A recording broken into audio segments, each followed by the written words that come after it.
Graça e paz, meus queridos. Sou o pastor Carlos, pastor da Igreja Batista Central do Parque São Vicente, no município de Araruama, no estado do Rio de Janeiro. Uma alegria muito grande poder, mais uma vez, estar gravando esse vídeo aqui. Espero que ele possa abençoar a sua vida, ok? Gostaria de falar um pouquinho sobre amor. Amor tem sido algo ausente na vida de muitas pessoas hoje em dia. A gente percebe isso nas atitudes de pessoas que não são crentes, mas também no meio do povo de Israel desse tempo, povo de Deus. E essa falta de amor, ela se estende de várias maneiras. Quando se pensa no povo lá que não é crente, não tem compromisso com a verdade, nós vemos um povo cruel, um povo que não tem coração, que age pelos impulsos, quando matam alguém por nada, sem nenhum motivo, embora nada justifica tirar a vida de alguém, quando uma criança é violentada, estuprada por uma pessoa que eu não diria que é inconsequente, mas sabe das suas consequências, quando você vê filhos matando seus pais e vice-versa também, isso fica muito claro que é a falta de amor. E a palavra de Deus diz em Mateus capítulo 24, versículo 12, que por se multiplicar a iniquidade, o amor de muitos esfriará. O que é iniquidade na verdade? Iniquidade é quando acostumamos com o pecado e não temos vergonha de cometê-lo. É quando o pecado se torna algo totalmente natural em nossas vidas e achamos que não há nenhum mal em praticá-los.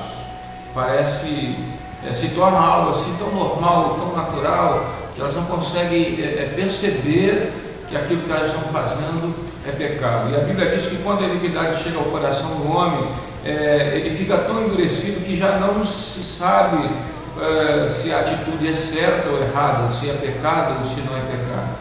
Então é tempo de Deus julgá-lo. E muitos gostam de falar somente da bondade de Deus, do amor de Deus, de sua misericórdia, mas nós não podemos esquecer que Deus também é justo, é 100% santo, e por isso ele não pode aceitar o pecado. A Bíblia diz que ele é amor, mas ele também é justiça. E diz a palavra de Deus na Isaías capítulo 53, verso 4 e 5, quando você vê uma provisão de Deus já para o futuro, na profecia de Isaías, quando ele consegue fazer com que a gente faça crie na nossa mente uma cena daquele momento da crucificação, e ele vai dizer lá que certamente ele tomou sobre si as nossas enfermidades e as nossas doenças, contudo nós os consideramos castigados por Deus e por ele afligido. Mas ele foi transpassado por causa das nossas transgressões, foi esmagado por causa das nossas iniquidades. Queridos, a falta de amor hoje eu não diria a falta de amor literalmente, mas eu imagino que seja esse esfriamento no coração das pessoas em amar alguém, em dar a sua vida por alguém. Estou me referindo a pessoas que não são crentes, que têm estragado a sua própria vida, que não amam nem a sua própria vida. Então, como pode amar a vida do outro? O mandamento é esse: ame ao teu próximo como a ti mesmo. Como você pode amar o teu próximo se não ama nem a ti mesmo? A iniquidade tem tomado lugar no coração das pessoas e elas têm pecado com prazer, têm pecado sem ver a consequência daquilo, acham que estão fazendo a coisa certa.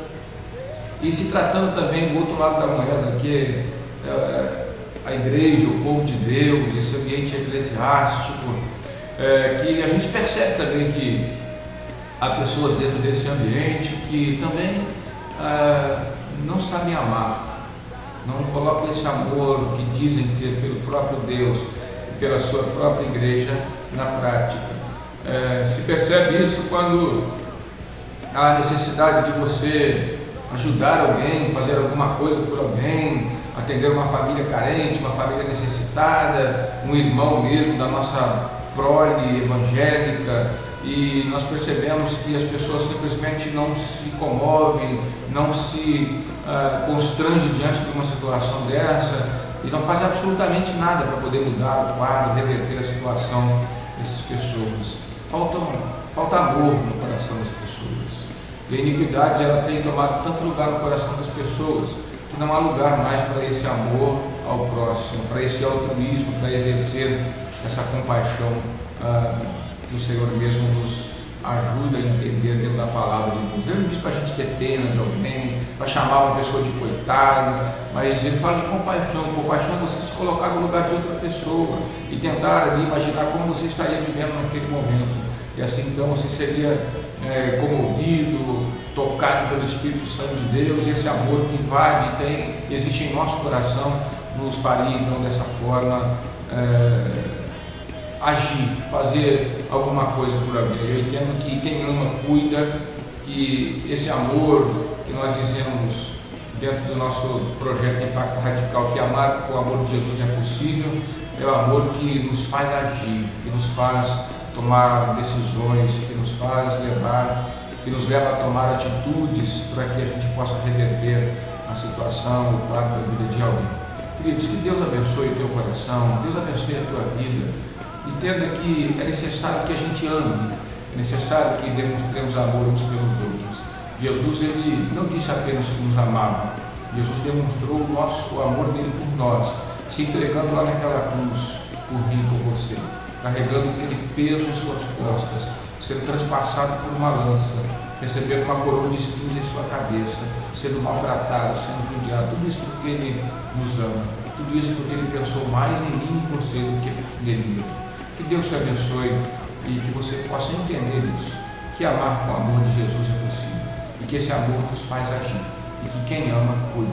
Não deixe que a iniquidade tome conta do teu coração, não deixe que o pecado domine a sua vida, não se conforme com esse mundo, como diz o apóstolo Paulo lá em Romanos, não esteja conformado com isso, transforme-se pela renovação do vosso entendimento.